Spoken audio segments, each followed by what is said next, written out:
Personally I have been to New York, London, Beijing, China.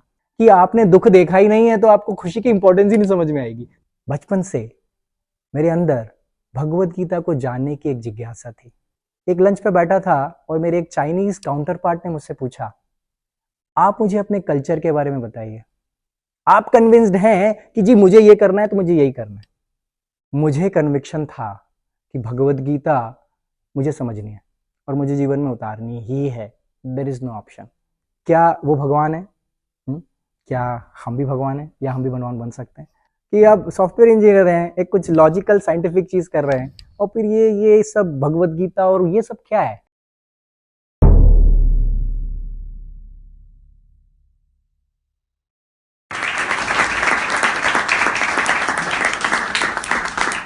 So Hare Krishna, thank you so much for joining us today और आप सभी का स्वागत है। मैं अपने बारे में अगर बताऊं तो मेरा नाम जीव गोपाल दास है और मैं यहाँ पर इस्कॉन से ऑलमोस्ट 10 साल से, पिछले 10 साल से एसोसिएटेड हूँ। और अगर मेरे बारे में पहले जानना चाहें तो like I was born and brought up in Bhopal city. It is a small beautiful city, capital of Madhya Pradesh. And वहाँ पर मैंने अपनी स्कूलिंग कंप्लीट की और स्कूलिंग कंप्लीट करने के बाद मैंने अपना इंजीनियरिंग किया in electronics and communication. So I was more on the programming side. मैं बहुत कोडिंग में बड़ा इंटरेस्ट लेता था और एक सॉफ्टवेयर इंजीनियर बनना चाहता था। और इंटरेस्टिंगली इसीलिए अपनी इंजीनियरिंग के थर्ड ईयर में मैं कैंपस सेलेक्ट हुआ और फाइनली आज यहाँ आपको नोएडा में दिख रहा हूँ because I came to Noida. और उसके बाद जब मैं नोएडा आया तो यहाँ पर अच्छा जॉब मिला और वहाँ पे कंटिन्यूसली मैं कई साल तक काम करता रहा। लेकिन बचपन से मेरे अंदर भगवत गीता को जानने की एक जिज्ञासा थी जो कहीं मिल नहीं रही थी, कहीं से पूरी नहीं हो पा रही थी। इंटरेस्टिंगली कई साल यहाँ पर रहने के बाद मुझे पता चला कि मैं भगवत गीता की क्लासेस होती हैं। बड़ा इंटरेस्टिंग था। बचपन से भगवत गीता को पढ़ रहे हैं आप, लेकिन आप आसपास ढूंढिए, आपको कहीं भी ऐसा व्यक्ति नहीं मिलेगा जो आपको भगवत गीता की ऐसी क्लासेस दे जिससे आप प्रैक्टिकली उसको अपनी लाइफ में उतार पाएंगे। फॉर्चुनेटली मुझे ऐसे लोग मिले। और मेरे spiritual guide and motivator his grace Vedant Chaitanya Prabhu, I met him and उन्होंने मुझे स्पिरिचुअली गाइड किया। And there is a whole association of nice amazing devotees जिन्होंने भगवत गीता को प्रैक्टिकली जीवन में कैसे उतारा जाए वो मुझे सिखाया। हालांकि कॉलेज करने के बाद मैं यहाँ पर आया, professionally I grew very nicely. अच्छे से प्रमोशंस मिल गए। एक सॉफ्टवेयर इंजीनियर से आप प्रोजेक्ट लीड बन जाते हो, फिर एक प्रोजेक्ट मैनेजर बन जाते हो, फिर आप प्रोजेक्ट को लीड करने लगते हो, आप बिजनेस गेन करने लगते हो और आप पूरी दुनिया घूमते हो। Personally I have been to New York, London, Beijing, China. और वहाँ पर आपको बहुत कुछ दूसरे कल्चर्स के बारे में पता चलता है। बट इंटरेस्टिंगली एक क्वेश्चन आया मेरे सामने। एक लंच पे बैठा था और मेरे एक चाइनीज काउंटर पार्ट ने मुझसे पूछा, आप मुझे अपने कल्चर के बारे में बताइए। और मैं सोच रहा था मैं किस कल्चर के बारे में इनको बताऊं, कि भारत की आजादी के बारे में बताऊं या आज जो भारत जिस चैलेंज से गुजर रहा है उसके बारे में बताऊं, या मैं हमारी पुरानी वैदिक सभ्यता के बारे में बताऊं। वहां से मेरे मन में एक प्रश्न आया कि मुझे भगवत गीता को और अपनी वैदिक सभ्यता को और अच्छे से समझना चाहिए। बस वही एक मोड़ था जहां पर मैंने यहाँ पर नोएडा आने के बाद भी जॉब करते हुए भी सीरियसली भगवत गीता को जब लाइफ में उतारने का पहला मौका मिला उसे छोड़ा नहीं। So finally for last several years I am dedicatedly working with ISKCON Noida. और यहाँ पर रहकर मैं काफ़ी सारे युवाओं में भगवत गीता के मैसेज को ले जाने का प्रयास कर रहा हूँ। और बहुत सारे हम कॉलेजेस, यूनिवर्सिटीज़, स्कूल्स, कॉरपोरेट्स में जाकर और उनके साथ भगवत गीता के इतने साइंटिफिक मैसेज को शेयर करने का प्रयास करते हैं। Okay, so the question is कि आप सॉफ्टवेयर इंजीनियर हैं, एक कुछ लॉजिकल साइंटिफिक चीज़ कर रहे हैं और फिर ये सब भगवत गीता और ये सब क्या है? That should be the question. Well, it's a good question. So एक तो है कि आप सॉफ्टवेयर प्रोग्रामिंग करके लॉजिकल बन जाते हो, so that logic helps you are no more an illogical person. कि सुना भगवत गीता वर्ड सुनते ही आप भाग गए वहां से नहीं, ऐसा नहीं होगा आपके साथ। आप एक्चुअली में लॉजिकली उसके बारे में सोचोगे and you start thinking logically, you start thinking intellectually, Bhagavad Gita starts making sense to you. And therefore, after getting all those material qualifications, when you actually understand Bhagavad Gita, it makes more sense to you. ऐसा होता है ना कि अगर आपके जीवन में आपको खुश होने का तरीका बताया जाए, लेकिन एक प्रॉब्लम होगा, क्या कि आपने दुख देखा ही नहीं है तो आपको खुशी की इंपॉर्टेंस ही नहीं समझ में आएगी. तो लाइफ में इतने चैलेंजेस मैंने जब देखे, अब जब मुझे सोल्यूशन मिला तो भाई मैंने उसको पकड़ लिया. So that's what Bhagavad Gita did for me. I understood life में इतना कुछ करने के बाद भी challenges हैं, problems हैं, issues हैं, है ना. लोगों को अभी भी डिप्रेशन, एंजाइटी, सफरिंग्स होती हैं, तो कैसे सोल्यूशन ढूंढा जाए, that's a point, right. Bhagavad Gita has solution to all this problems और वो मुझे मिल पाया. So I went for it. आप पेरेंट्स की एक्सपेक्टेशन होती है कि आप अपने वंश को आगे बढ़ाएंगे, आप धन संपत्ति घर लेकर आएंगे और एक हमारे खानदान का नाम रोशन, वंश का नाम रोशन करेंगे. लेकिन उसके साथ चलते चलते आप भगवद गीता के प्रचार बाजार में लग गए हैं. That's a challenge for them, right. Well, first of all मेरे जो फादर हैं, I have never seen a logical person than him in life. उन्होंने हमेशा मुझे मोटिवेट किया अपने डिसीजंस लेने के लिए. मेरे फादर ने हमेशा मुझसे कहा कि देखो मुझे ऐसा लगता है बट तुम अपना डिसीजन खुद लो. Really I appreciate my father for that, जिन्होंने इस लेवल ऑफ स्पिरिचुअलिटी पे थे कि मुझे अपने फैसले लेने के लिए उन्होंने मुझे मोटिवेट किया. बट ऑब्वियसली जब मैंने ये डिसीजन लिया अचानक से, इट्स अ शॉक कि आपके पेरेंट्स प्राइड लेते हैं, बट हमारा बेटा जो है अभी लंदन में रहता है, बहुत अच्छे से कर रहा है करियर में. ये कहना अपने पड़ोसी से, ये कहना बड़ा अच्छा लगता है पेरेंट्स को. लेकिन जब आप दूसरी तरफ पे कहे हमारा बेटा अभी है ना गीता का प्रचार करता है, तो पड़ोसी क्या बोलेंगे, और कोई काम नहीं मिला उसको. एज इफ कि ये तो कुछ काम ही नहीं है, right. So that's very interesting and you know एक बहुत बड़ा संघर्ष है करंट जो हमारी सोशल सिचुएशन है ना, जो सामाजिक व्यवस्था है, इसमें एक बहुत बड़ा चैलेंज है ये. इसको कैसे हम समझ सकते हैं. सो फर्स्ट ऑफ ऑल सबसे इंपॉर्टेंट चीज, पहला point, you have to be convinced.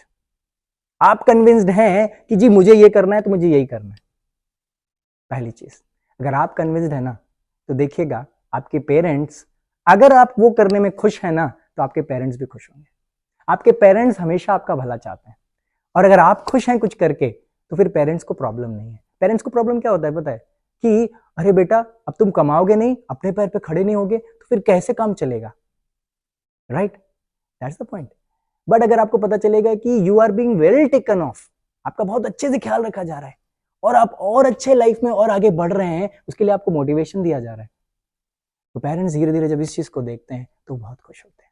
कौन से पेरेंट्स हैं जो अपने बच्चों को खुश नहीं देखना चाहते, और अगर बच्चा वाकई में दिल से अंदर तक खुश है तो पेरेंट्स भी अल्टीमेटली खुश हो जाएंगे. उन्होंने शुरू में हो सकता है थोड़ा सा एब्जॉर्ब ना कर पाए, या थोड़ा सा एक चेंज होता है ना, सबके लिए पेनफुल होता है, तो उनके लिए भी थोड़ा पेनफुल हो सकता है change.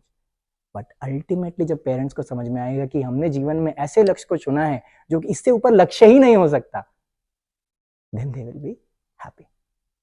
Does that make sense. तो पेरेंट्स आपके कन्विंस, अगर आप कन्विंस्ड हो, आपके पेरेंट्स कन्विंस्ड है, तो फिर क्या, फिर पड़ोसियों से आपको कोई लेना देना ही नहीं होना चाहिए यार. सिंपल. भगवत गीता से तो प्रेम जो है हमारा अफेयर बचपन से ही था, as simple as that. But आप इसको फिगर आउट करने की सोचिए, आप सोच के देखिए, आप प्रैक्टिकली लाइफ में संघर्ष कर रहे हैं, वो संघर्ष आपको समझ में आ रहा है, आपको दिख रहा है, लेकिन there is no definition society में उसको डिफाइन करने की कोई सोचो. अगर आप अच्छा जॉब कर रहे हैं, हाँ, तो आपको फिर कोई कुछ बोलेगा ही नहीं, नहीं बेटा सब सही है, कोई बात नहीं. अगर आप थोड़ा सा उसके साथ स्मोकिंग करना शुरू कर दे तो पेरेंट्स ज्यादा कुछ नहीं बोलेंगे. थोड़ा ड्रिंक करने लगे तो पेरेंट्स कुछ नहीं बोलेंगे. थोड़ा ड्रग्स भी लेने लगे तो पेरेंट्स कुछ नहीं बोलेंगे. Why? Because that basic thing is in place. So now the point is, मुझे कन्विक्शन था कि भगवद गीता मुझे समझनी है और मुझे जीवन में उतारनी ही है. There is no option. आप सब लाइफ में अपने लिए बेस्ट चूज करते हैं, और हम भी लाइफ में बेस्ट चूज करने का प्रयास कर रहे थे, right. So in that case it is very sensible कि जब मुझे बेस्ट मिल गया तो मुझे इसको पकड़ना चाहिए, right? So that's why I chose कि मुझे भगवत गीता पकड़नी ही है तो पकड़नी है, that's it. So immediately office करने के बाद जैसे ही मुझे पता चला, मैं ऑफिस फिनिश करके सबसे पहले यहाँ पर आया, इस्कॉन नोएडा मंदिर, और वहां पर आके मैंने सबसे पहले क्लास के बारे में इंक्वायरी की। यार पैशन होता है ना, अंदर से कोई चीज निकल के आ रही है ना, तो दुनिया में कोई आपको रोक ही नहीं सकता, आप करोगे ही करोगे। तो भगवत गीता के बारे में अगर समझना चाहें तो सबसे इंपॉर्टेंट चीज आपको सबसे पहले समझ में आना चाहिए कि क्या मुझे कोई प्रॉब्लम है लाइफ में। अगर आपको लाइफ में प्रॉब्लम है तब आप सोल्यूशन ढूंढेंगे, अगर आपको पता है प्रॉब्लम है ही नहीं मेरी लाइफ में तो आप सोल्यूशन क्या ढूंढेंगे? So Bhagavad Gita is a manual of life, right? अगर आप सोच के देखिए, आपने एक कैमरा खरीदा, उसके साथ मैनुअल आता है, उसको पढ़ना ही पड़ता है, और उसमें जो सेटिंग्स है उनको आपको फिगर आउट करना ही पड़ता है, तभी जाके उस कैमरे को आप परफेक्टली ऑपरेट कर सकते हैं। सिमिलरली आपने जन्म ले लिया और लाइफ को जीना शुरू कर दिया, लाइफ को समझने का मैनुअल तो आपने पढ़ा ही नहीं, it's missing.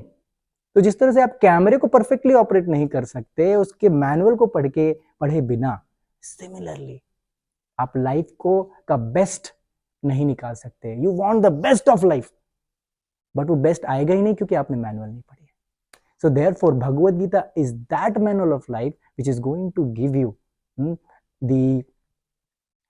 The highest goal, a very very sensible purpose, और उस पर्पस को अचीव करने का रास्ता।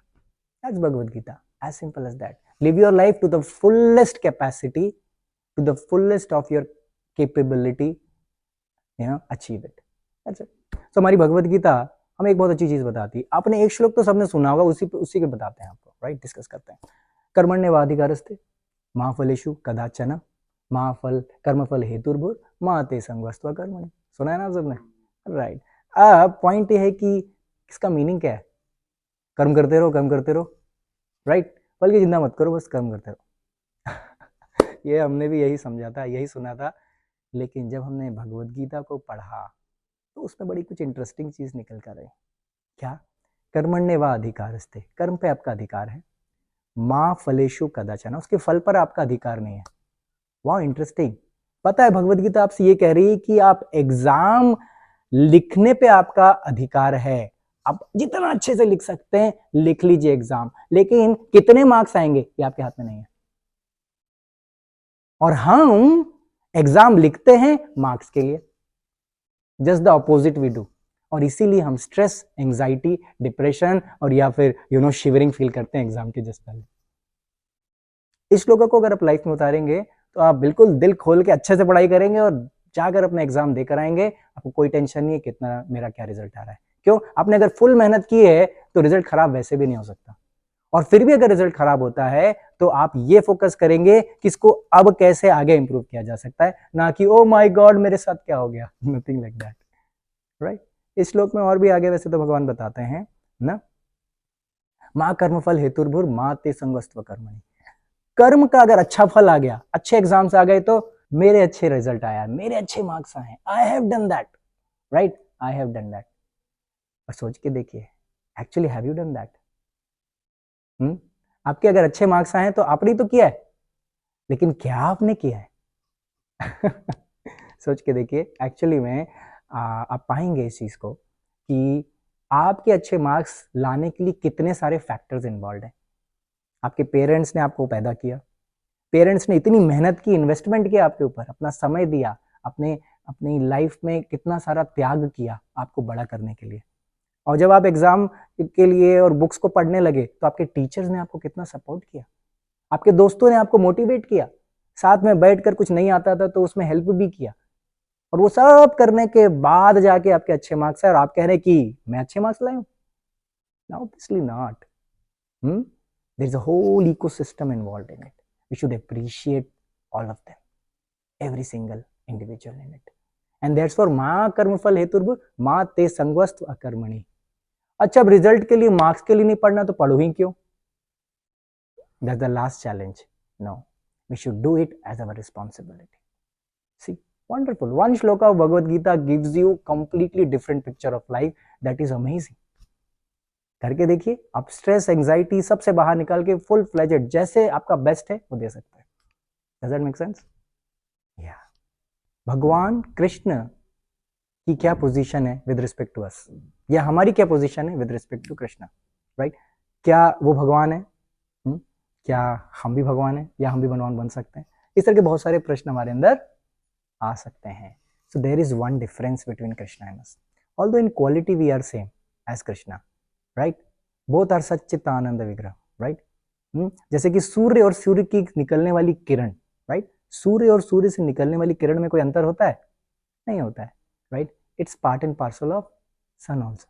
Similarly, भगवान कृष्ण और हम, इसलिए हमें क्वालिटी का कोई डिफरेंस नहीं है, यानी कि हम भगवान के अंश हैं, राइट?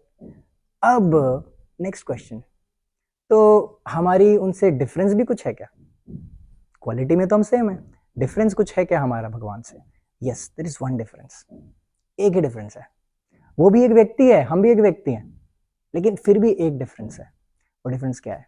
वो डिफरेंस ये है कि हमारे अंदर एक टेंडेंसी होती है फॉल डाउन होने की, है ना? हम किसी भी चीज में जल्दी से गिर जाते हैं. कैसे गिर जाते हैं? दोस्तों ने कहा भाई, भाई के लिए एक बार बस देख, एक वो बियर लेके आएगा, या आपके लिए कुछ स्कॉच लेके आएगा, या वोडका लेके आएगा, तो बस भाई के लिए, और ऐसे आपकी शुरुआत होती है. Right? So we have a tendency to keep falling down. और या फिर कोई बैड हैबिट है, बहुत जल्दी उसमें हम गिर जाते हैं. लेकिन भगवान और हम बस इतना ही अंतर है कि भगवान कभी भी फॉल डाउन उनका नहीं होता, राइट? व्हाई? बिकॉज जैसे हमने एग्जाम्पल आपको लेके देखें कि एक जेल है, उसमें जो कैदी है, वैसे कृष्ण भगवद गीता में बताते हैं माम उपेत्य पुनर्जन्म दुखालय शाश्वतम, राइट? ये जो संसार है ना, ये दुख का घर है. दुख का घर मतलब it's kind of a jail, और इसमें आपको रखा गया है, पकड़ के आपकी कुटाई चल रही है डेली. फिर थोड़ी सी खिचड़ी खिला देते, फिर पिटाई कर देते, फिर खिचड़ी खिला देते, फिर पिटाई कर देते. बस यही चल रहा है. माया आपको कभी कभी थोड़ा सा लॉलीपॉप देती है कि नहीं देती है, लेकिन फिर पिटाई भी होती है आपकी. Does it make sense? Now Krishna जब आते हैं ना इस जेल के अंदर जिसमें हम रह रहे हैं, वो जेल में एक कैदी की तरह नहीं आते, वो एज अ जेलर आते हैं. जेलर ओनर की तरह होता है, वो जेल के रूल्स उस पर अप्लाई नहीं होते, right? That is the difference between Krishna and us. वो आते रहते हैं, है ना? यदा यदा ही धर्मस्य ग्लानिर्भवति भारत अभ्युत्थानम अधर्मस्य संभवामि युगे युगे. तो हर युग में वो इस तरह से आते रहते हैं. किस लिए आते हैं? ताकि हम लोगों को गाइड कर सकें, हम लोग को सही दिशा दिखा सकें, भगवत गीता का ज्ञान दे सकें, जिसके माध्यम से हम सुन के समझ के वापस स्पिरिचुअल वर्ल्ड में जा सके, यानी कि जेल से बाहर निकल के वापस अपने घर जा सके. और कृष्णा हमें अपने घर वापस ले जाने के लिए आते हैं. हम ही यहाँ पर फंसे हुए निकलना नहीं चाहते. अरे कृष्णा बाद में आऊंगा, आना ही है ना, बाद में आऊंगा, यहाँ पे दुखी हो रहे हैं हम लोग, right? That is the difference between Krishna and us constitutionally.